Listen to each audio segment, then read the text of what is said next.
সারা পৃথিবীতে একটা হট্টগোল চলছে। আর এই হট্টগোলের কারণেই পৃথিবীর মানুষ অতৃষ্ট হয়ে পড়েছে।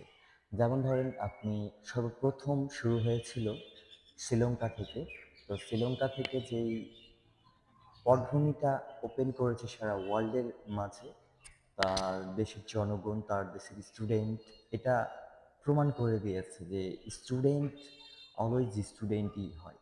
আর তাদের পাওয়ার সম্পর্কে কোনো বিন্দু পরিমাণ সন্দেহ যদি থাকে, নেক্সট দ্বিতীয় স্টেপে যেটা হয়েছিল সেটা বাংলাদেশেও কিন্তু একটা ছোট্ট ইস্যু থেকে এত বড় একটা সিনক্রেট হয়ে গেল, বাংলাদেশের সরকারও পতন হয়ে গেল। তারপরে চলে আসেন ইন্দোনেশিয়াতে। ইন্দোনেশিয়াতেও ছোট্ট একটা ইস্যু থেকে অনেক বড় ইস্যু তৈরি হয়ে তাকেও দেশ থেকে পালাতে হলো, সে দেশের প্রধানমন্ত্রীকেও। একে একে একটা দুইটা তিনটা দেশের প্রধানমন্ত্রী অলরেডি পালায়ে গেল। তারপর চলে আসছে ৪ নম্বর সিরিয়ালের নেপাল। নেপালে তো দেখছেন কি অবস্থা, এখন যে পরিস্থিতি, তারা পালিয়ে গেছে যেভাবে।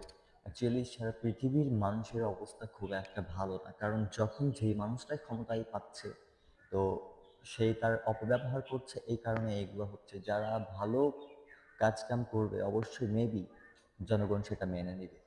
যেই সরকার আসুক না কেন, দেশে ভালো চাইতে হবে, ভালো করতে হবে। যদি আপনি আপনার পকেট ভর্তি করেন তাহলে কিন্তু টিকে থাকতে পারবেন না।